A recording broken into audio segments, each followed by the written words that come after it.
Naipit ako sa parehong araw sa loob ng 1,000 taon. Isang oras ang lumipas.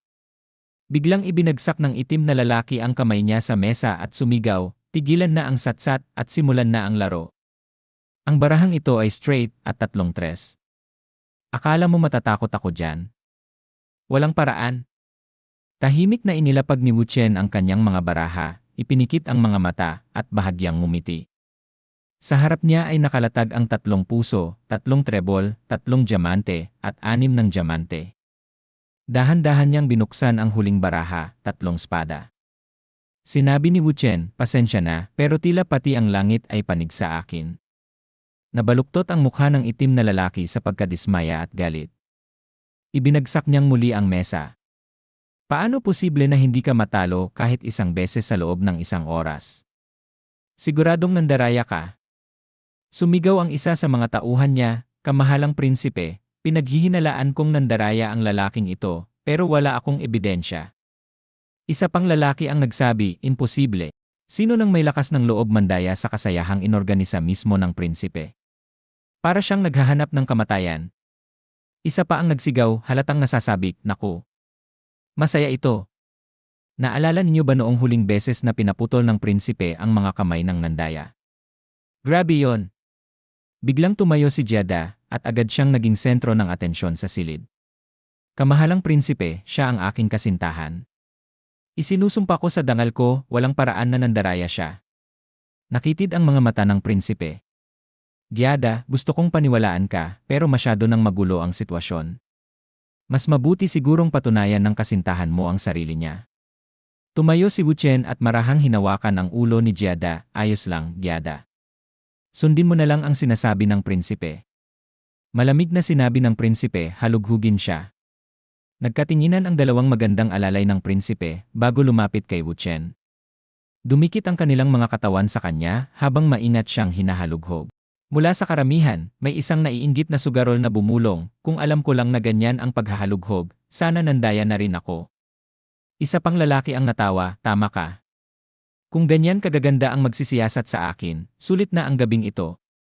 Pagkaraan ng ilang sandali, sinabi ng isa sa mga alalay, kamahalang prinsipe, malinis siya. Tahimik na nag-isip si Wu Chen, kumusta ang sitwasyon, Ruobing? Sumagot si Li Ruobing sa earpiece, wala pa ring senyales ni Dr. Hoffman. Wala ring kakaibang galaw mula sa mga taong binabantayan natin. Bahagyang ngumiti si Wu Chen. Wala pa ring paraan para lumabas ang doktor, ano? Mukhang kailangan nating pasiglahin pa ng kaunti ang sitwasyon. Sumandal siya sa upuan at sinabi ng malakas, bro, nilinaw na ng prinsipe na wala akong daya. Itutuloy pa ba natin o hindi? Nag-alinlangan ang itim na lalaki, pinupunasan ang pawis sa noo. Sumandal si Wu Chen sa mesa at ipinatong ang isang paa sa upuan. Ang boring naman. Wala na bang may tapang na tumaya laban sa akin? Huwag niyong sabihin takot na kayo. Menyek si lalaking blonde, binata, masyado kang mayabang. Sumabat ang kasama niya, hoy, bata. Gusto mo yatang maghanap ng gulo? Mula sa malayo, isang misteryosong lalaki ang mahina lang na natawa. Kawili-wili na pakakawili-wili tumayo ang blonde na lalaki. $1,000,000 bawat ikot. Nakakainip ang maliliit na taya. Kung maglalaro tayo, taasan natin. Kakasa ka ba? Umiti ang itim na lalaki, ha? Ganyan ang tunay na laro ng matatanda. Sinabi ni Wu Chen, dealer, ipamigay ang mga baraha. Ang magandang dealer na blonde, may mga matang bughaw na parang yelo, ay nagsimulang magbigay ng mga baraha. Tiningnan ni Wu Chen ang una niyang baraha, 3 trebol. Sa likod niya, may lalaking humitit ng sigarilyo habang hinahaplos ang hikaw ng dealer. 3 trebol. Mahina niyang ibinulong. Tumingin sa kamay niya ang itim na lalaki at napabuntong hininga. Hindi pabor sa akin ang swerte ngayon. Alam ng matalinong tao kung kailan titigil. Laktawan ko muna ito.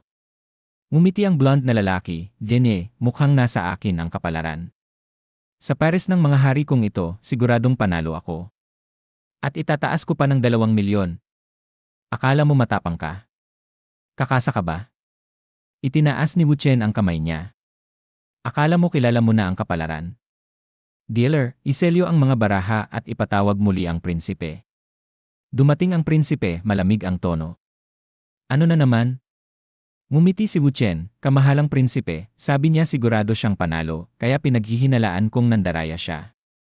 Tumango ang prinsipe, maaari ninyong halughugin, pero Pinutol ni Wu Chen ang kanyang salita at inilapag ang dalawang dokumento sa mesa.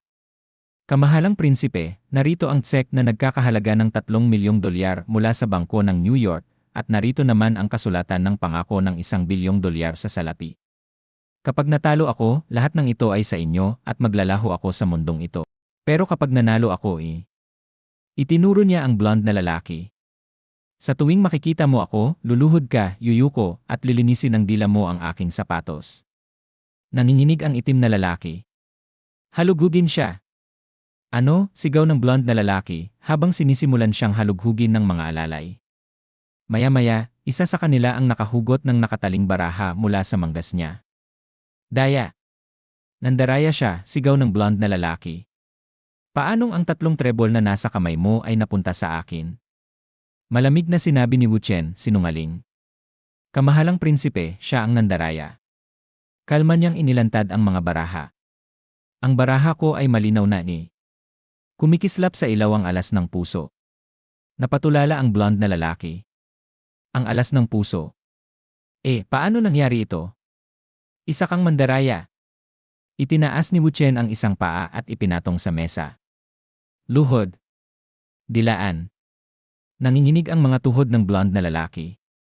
Kamahalang prinsipe, wala akong dahilan para itago ang 3 iyon. Ngumiti ang prinsipe. Sige, dilaan mo. Umiiyak na yumuko ang blonde na lalaki at kahihiyang sumunod. Mula sa dulo ng bulwagan, narinig ang mahinang tawa, ang tinig ni Dr. Hoffman. Kawili-wili, napakakawili. Anong klaseng salamangka ito? Paano niya napapalitan ang mga baraha? Inayos niya ang kanyang salamin at bumulong, tama nga, hindi pa rin lubusang mapapalitan ng artipisyal na intelihensya ang tao. Kaya pala naglagay sila ng variable dito, mas maganda ang epekto. Kailangan baguhin ang code sa ganitong paraan Mahinang sinabi ni Liruobing, iyon si Dr. Hoffman. Nakitid ang mga mata ni Wu Chen. Sundan siya. Sumagot si Liruobing, iwan mo sa akin. Makalipas ang ilang sandali, nagulat siya na ikabit ko na ang sensor sa labas ng silid ng doktor. Tumango si Wu Chen, maganda. Manatili muna tayo sa posisyon. Sa loob ng silid ni Wu Chen, nakangiting mayabang si Liruobing. Ate, ngayong pagkakataon, may nagawa akong kamangha-mangha. Sinabi ni Giada, Wu Chen ay kailangan bang manatili sa akin, hindi ba? Ha? Ano ang sinasabi mo? Tanong ni Giada. Umiti si Liruobing at sinabi, ako ang nagpalit ng mga baraha para kay Wu Chen.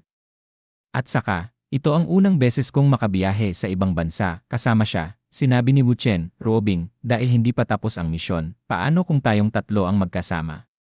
Nanlaki ang mga mata ni Giada, gulat na gulat. Mahinang sabi ni Liruobing, mahal ikaw talaga. Lumapit si Giada at nagsabi, hindi pwede, Wu Chen. Ito ang unang beses nating tatawid ng dagat Inilapag siya ni Wu Chen sa kama at malamig na nagsabi, paano kung ipilit ko? Mula sa kanyang labi ay lumabas ang mahinang ungol, habang nagmamahalan sila, makalipas ang ilang minuto, biglang tumunog ang alarma ng barko. Naputol ang pribadong sandali ni Wu Chen, Liruobing, at Giada habang marahang bulong ni Wu Chen, ang barko may nabangga ba ito? Sa labas ng barko, isang grappling hook ang kumapit sa bakal na harang at nagsimulang umakyat ang mga armadong lalaki. Sumigaw ang pinuno ng mga pirata, magkalat kayo. Dalhin niyo ang lahat ng pasahero sa deck. Sa loob ng silid ni Wu Chen, biglang sumulpot ang isang terorista at sumigaw, walang kikilos. Agad na sinipa ni Wu Chen ang kanyang leeg gamit ang kamay, tinamaan ng matinding chop at nawalan ng malay. Habang isinuot ang maruming uniforme ng terorista, sinabi ni Wu Chen kina Liruobing at Giada, hindi araw-araw nangyayari ang paghijak sa barko. Halina't tignan natin kung ano talaga ang nangyayari. Ipinatong niya ang walang malay na terorista sa loob ng kabinet sa kusina. Pagkaraan ng ilang sandali, sa labas, nagbalakayo si Wu Chen bilang isa sa mga terorista, habang nag-akto na binabantayan sina Liruobing at Giada. Sumigaw ang pinuno ng mga pirata, makinig kayong lahat. Alam ko ang lahat ng impormasyon ninyo. Isa-isa, ilipat ninyo ang pera ninyo sa itinakdang account. Alam ko ang pangalan at yaman nyo kaya. Nakunot ang noo niya. Bakit wala sa listahan ang lalaking ito na si Wu Chen? Itinaas ng blonde na binata ang kamay at sumigaw, kilala ko siya. Mayaman siya, sobra. Sumigaw ang pinuno, tama na ang daldal, at binaril niya, bang. Isang sigaw ang umalingaw sa buong hall. Tinamaan sa binti ang blonde na binata, at sumigaw ito sa takot, ah.